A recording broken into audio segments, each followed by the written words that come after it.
24厘米的史达到最高处 27.5。作为一个假史达粉，我本来对这个选题兴趣很大，甚至到货之前就已经开始构思这期视频的文案了。但是到货之后，我觉得所有对这狗屎的构思都是纯属浪费感情。自诩对玩具包容度很高的我，除了外观外，都很难对它有什么好的评价。因此，本期视频不是玩具测评，纯属负面情绪输出，利益相关者建议趁早回避。人形美型度还是不错的，与其说是还原动画形象，它整体的风格表现反而更像之前 IR2 出的更偏向勇者风格的史达，甚至配色也相之看齐。身上红色黄色的漆面部分偏亮，而蓝色部分却选择了深蓝色的金属漆，整体搭配是挺割裂的。白色部分选择了珠光漆，淡发色微微偏黄，而且观感略显廉价。漆面的做工表现也不太好，各种小瑕疵虽然不到无法接受的程度，但看着还是容易让人觉得膈应。尤其是只要你变形一次，各种蹭漆更是必然结果。好处是某于所谓的全新紧拆骗不了人了。头雕表现倒还行，毕竟史达算是变形金刚头雕设计的安全角色之一，一般不会崩。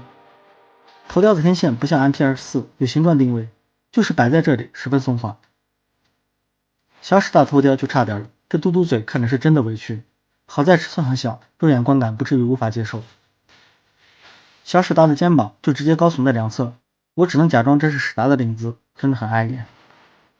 肩膀正面的螺丝孔设计的时候真的没有考虑过做到背面，或者弄个甜木件堵上吗？肩膀顶端的炮也许是为了肩部平台的时候不受到头部干涉，不过球光连接导致的造型很丑，载具形态下也会搞形态，咱们一会儿再说。主体可动表现整体还算是不错的，该有的可动都有，甚至通过造型妥协，保证了可动不受干涉。但是有些地方的设计和做工让人想骂街。手部是无指可动，但根部球光非常松垮，把玩的时候体验极差。最明显的是裙甲的问题，虽然裙甲可以抬起，大腿根部还能下拉提升可动，但稍微腰转之后，裙甲就会和腰部打架，无法抬起，导致很多姿势会受到限制。你们设计师自己不玩自己玩具的？前踢后踢的支撑性一般，尤其是考虑到后面还要出狮王合体，上半身变重后肯定不够用。明明全身都没有齿轮关节，却在侧踢加了一个偏紧的齿轮，有点合意味，可能是为合体之后开腿站立考虑的。然后是这个膝盖，谁告诉你们双转关节是这么做的？你们自己弯折之后不会感到很丑吗？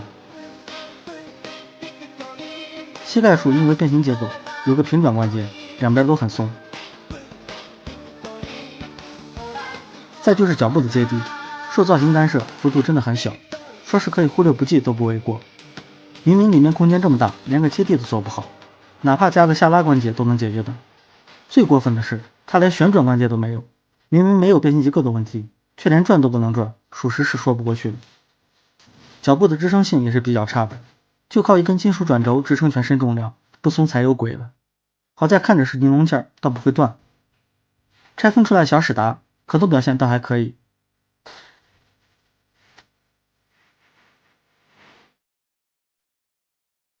变形结构原因，腰部可以弯折，但是非常松垮，一碰就弯。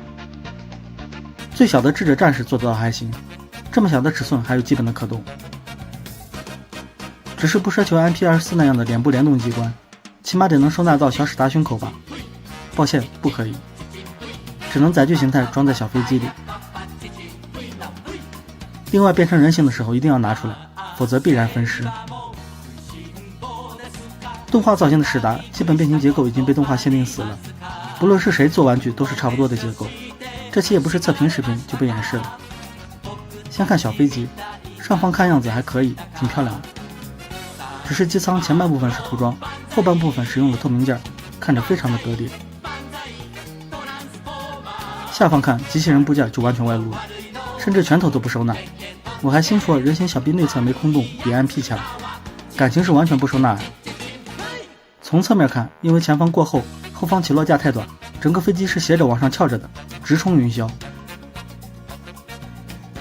大飞机模式下，后方的脚板内侧明明空间很大，收纳却简单粗暴，只能安慰自己说，毕竟 MP 和动画就这样。手臂这里的滑道是有卡位的，很多人说松垮，其实是没推到位。刚才提到的肩膀两侧的炮是可动的，不仅球冠的造型丑，并且十分松垮，碰到就歪，经常要调整小炮方向。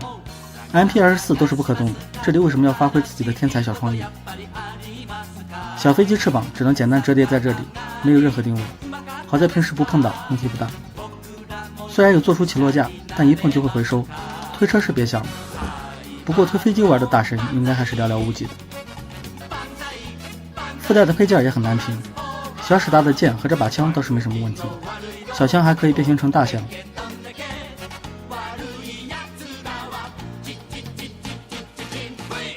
这把大剑则是重量级，护手是小飞机机头的一部分，这点没问题。倒是您这个起落架完全不做收纳的吗？摆这里不丑吗？没能力哪怕做个插拔也行啊。把大剑上变形用到的部件拆走以后，就剩个光秃秃的长杆子和剑身。恕我玩得少，这种逆天设计我是第一次见。就这长杆子，我生怕它哪天断了。人形后背看着挺多卡扣位的，但所有的武器配件都是完全无法挂载在身上的。丑不丑挂不挂是我们的事情，完全没有挂载的地方就有点说不过去了。载具形态也是，除了盾牌外，其他所有配件依然无法搭载。盾牌就靠后方2个小凸固定，非常松垮，一碰就掉。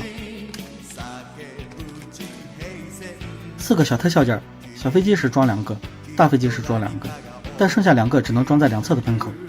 上方的背包处需要用到脚板没装的特效件，可是每个都有2个喷口，只能选择1个喷口安装，彼此强迫症。带装的特效件装枪口的话，又会多1个。以我对玩具的包容度，能让我骂1期的玩具真的几乎没有。这款天宇暴君做到了，咱就不再吐槽它这个奇葩命名了。我知道很多人是冲着这个尺寸方便把玩，才会想要入手这个史达的，但一些反人类的细节设计及关节调教，它是完全不适合把玩，没有任何乐趣可言。很多不太好的玩具，我都会在最后说要考虑价格等多方面因素，谨慎购买。但这个24厘米的史达，我是完全不推荐任何人去买。最后冷静下来再说，可能我这期批评的是有点过分了，但是我真的很期待这个玩具，加上铺天盖地的商单宣发，把我的期待值拉得很高。可惜实物到手后才能发现落差，做工差我都可以包容，但设计明明可以做到更好，现在这样明显是没用心的，很多地方都是随便敷衍了事儿，让人怀疑又是一个捞一波就跑的马家常。哪怕直接抄 MP24 优化可动，总比发挥自己的天才小创意强。他家之后还要推出配套的狮王，我很难想象两者合体后会有多烂。总之，这是我当 UP 主以来唯一一款评价为别买的东西。好了，树熊不是熊，下期见。